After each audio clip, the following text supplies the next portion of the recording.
AG ನ್ಯೂಸ್ಗೆ ಸ್ವಾಗತ. ಒಂದ್ ಕಡೆ ದೇವರಾಗಿ ಹೋದ ಪರಮ ಪೂಜ್ಯ ಲಿಂಗೈಕ್ಯ ಶಿವಶಂಕರ ಮಹಾಸ್ವಾಮಿಗಳ ದೇವಲೋಕಕ್ಕೆ ಪಯಣ, ಮತ್ತೊಂದು ಕಡೆ ಮುಗಿಲು ಮುಟ್ಟಿದ ಭಕ್ತರ ಆಕ್ರಂದನ.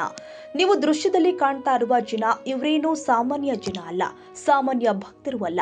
ಇವರು ರಾಯಭಾಗ ತಾಲೂಕಿನ ಬಾವನ ಸವದತ್ತಿ ಓಂಕಾರ ಆಶ್ರಮದ ಪರಮ ಪೂಜ್ಯ ನಡೆದಾಡುವ ದೇವರು ಮತ್ತು ಪವಾಡ ಪುರುಷ ಲಿಂಗೈಕ್ಯ ಶ್ರೀ ಶ್ರೀ ಶಿವಶಂಕರ ಮಹಾಸ್ವಾಮಿಗಳ ಅಂತಿಮ ದರ್ಶನಕ್ಕೆ ಹರಿದು ಬಂದ ಭಕ್ತ ಸಾಗರ ಅಂದ್ರೆ ತಪ್ಪೇನಿಲ್ಲ. ಲಿಂಗಕ್ಕೆ ಪರಮ ಪೂಜ್ಯ ಶಿವಶಂಕರ ಮಹಾಸ್ವಾಮಿಗಳು ಕಡು ಬಡವ ರೈತಾಪಿ ಕುಟುಂಬದಲ್ಲಿ ಜನಿಸಿ 16ನೇ ವಯಸ್ಸಿನಲ್ಲೇ ಸನ್ಯಾಸಿಯಾಗಿ ಹಲವಾರು ಮಹಾತ್ಮರ ಆಶೀರ್ವಾದ ಪಡೆದುಕೊಂಡು ಬಳಿಕ ಹಲವಾರು ವಿದ್ಯೆ ಕಲಿತು ಸಿದ್ಧಿ ಸಾಧನೆ ಮಾಡಿಕೊಂಡು ಪರಮ ಪೂಜ್ಯರ ಜಗತ್ತಲ್ಲಿ ಪವಾಡ ಪುರುಷನಾಗಿ ದೇವರಾಗಿ ಅಗಲಿದ ದೇವಮಾನವ ಎಂದು ಸ್ವತಃ ಅವರ ಜೊತೆಗೆ ಒಡನಾಟ ಹೊಂದಿರುವ ಭಕ್ತರು ಹೇಳುತ್ತಿರುವುದು ಸತ್ಯಕ್ಕೆ ಸಾಕ್ಷಿ ಎಂದು ಹೇಳಬಹುದು. ಪರಮ ಪೂಜ್ಯ ಲಿಂಗೈಕ್ಯ ಶಿವಶಂಕರ ಮಹಾಸ್ವಾಮಿಗಳು ರಾಯಭಾಗ ತಾಲೂಕಿನ ಬಾವನ ಸವದತ್ತಿ ಗ್ರಾಮದಲ್ಲಿ ನಿರಂತರವಾಗಿ 30 ವರ್ಷಗಳ ಕಾಲ ಜನರ ಸೇವೆ ಸಲ್ಲಿಸಿ ಭಕ್ತರಿಗೆ ಕಷ್ಟ ಬಂದಾಗ ಭಕ್ತರ ಜೊತೆಗೆ ದೇವರ ರೂಪದಲ್ಲಿ ಆಶೀರ್ವದಿಸಿ ವಿಶೇಷ ಸೇವೆ ಸಲ್ಲಿಸಿದ ಸಾಕ್ಷಾತ್ ದೇವರು ಅನ್ನೋದಕ್ಕೆ ಪೂಜ್ಯರ ಅಂತಿಮ ದರ್ಶನಕ್ಕೆ ಹರಿದು ಬಂದ ಭಕ್ತ ಸಾಗರವೇ ಸಾಕ್ಷಿ ಅಂತ ಹೇಳಬಹುದು. ಅಷ್ಟೇ ಅಲ್ಲ, ಪೂಜ್ಯರು ವೈದ್ಯರು ಆಗಿದ್ದು ಹೌದು. ಸಾವಿರಾರು ರೋಗಿಗಳಿಗೆ ಗಿಡಮೂಲಿಕೆಗಳಿಂದ ತಯಾರಿಸಲ್ಪಟ್ಟ ಔಷಧಿ ನೀಡಿ ಸಾವಿರಾರು ರೋಗಿಗಳಿಗೆ ಸಾಕ್ಷಾತ್ ದೇವರ ರೂಪ ತೋರಿಸಿಕೊಟ್ಟ ಸಾಕಷ್ಟು ಉದಾಹರಣೆಗಳು ಕೂಡ ಇತಿಹಾಸ ಇದೆ.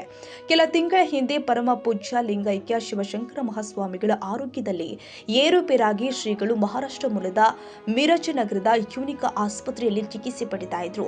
ಆದರೆ ಚಿಕಿತ್ಸೆ ಫಲಕಾರಿಯಾಗದೆ ದಿನಾಂಕ 21/1/2026 ಬೆಳಿಗ್ಗೆ 10 ಗಂಟೆಗೆ ಯೂನಿಕ್ ಆಸ್ಪತ್ರೆಯಲ್ಲಿ ಕೊನೆಯುಸಿರೆಳೆದು ಲಕ್ಷಾಂತರ ಭಕ್ತ ಸಾಗರ ಬಿಟ್ಟು ಅಗಲಿದ ಸುದ್ದಿ ಗೊತ್ತಾಗ್ತಾ ಇದ್ದಂತೆಯೇ ಸವದತ್ತಿ ಗ್ರಾಮದಲ್ಲಿ ನೀರವ ಮೌನ ಆವರಿಸಿದ್ದು ಸುಳ್ಳಲ್ಲ.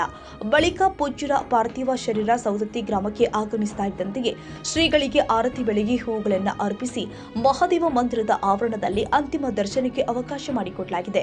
ಬಳಿಕ ದಿನಾಂಕ 22/1/2026 ಸವದತ್ತಿ ಗ್ರಾಮದಲ್ಲಿ ಪೂಜ್ಯರ ಪಾರ್ಥಿವ ಶರೀರದ ಮೆರವಣಿಗೆ ಮಾಡಿ ಓಂಕಾರ ಆಶ್ರಮದ ಆವರಣದಲ್ಲಿ ಸರಿಸುಮಾರು 30ಕ್ಕೂ ಹೆಚ್ಚು ಬೇರೆ ಬೇರೆ ಭಾಗದಿಂದ ಬಂದ ಮಠಾಧೀಶರ ಉಪಸ್ಥಿತಿಯಲ್ಲಿ ಮತ್ತು ಸಾವಿರಾರು ಭಕ್ತರ ಉಪಸ್ಥಿತಿಯಲ್ಲಿ ಲಿಂಗೈಕ್ಯ ಶಿವಶಂಕರ ಮಹಾಸ್ವಾಮಿಗಳ ಅಂತ್ಯ ಸಂಸ್ಕಾರ ವಿಧಿವಿಧಾನದ ಮೂಲಕ ನೆರವೇರಿಸಲಾಗಿದೆ.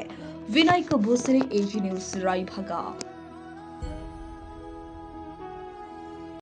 ಕನ್ನಡಿಗರ ಮೆಚ್ಚಿನ ನಿಮ್ಮ ಎಜೆ 24/7 ನ್ಯೂಸ್ ಕನ್ನಡ ವಾಹಿನಿ ಇದೀಗ ಟಿವಿಯಲ್ಲಿ ಲಭ್ಯ.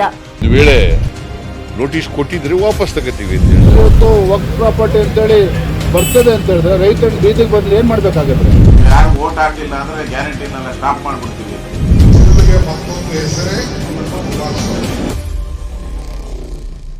ಕರ್ನಾಟಕ ಮತ್ತು ದೇಶ ವಿದೇಶ 360 ಡಿಗ್ರಿ ಸುದ್ದಿ ಹಾಗೂ ಉತ್ತರ ಕರ್ನಾಟಕ, ಬೆಳಗಾವಿ, ಬಾಗಲಕೋಟೆ, ಧಾರವಾಡ, ಹಾವೇರಿ, ಗದಗ, ಬಿಜಾಪುರ ಜಿಲ್ಲೆಯ ಕ್ಷಣ ಕ್ಷಣದ ವಿವರವನ್ನ ಪಡೆಯುವುದಕ್ಕೆ ಎಜೆ 24/7 ನ್ಯೂಸ್ ಕನ್ನಡ ವಾಹಿನಿಯನ್ನ ಲೈಕ್ ಮಾಡಿ, ವಿಡಿಯೋಗಳನ್ನ ಶೇರ್ ಮಾಡಿ, ಕಮೆಂಟ್ ಮಾಡುವ ಮೂಲಕ ನಮ್ಮ ವಾಹಿನಿಗೆ ಸಹಕಾರ ನೀಡಿ ಮತ್ತು ಚಾನೆಲ್ ಅನ್ನ ಸಬ್ಸ್ಕ್ರೈಬ್ ಮಾಡಿ.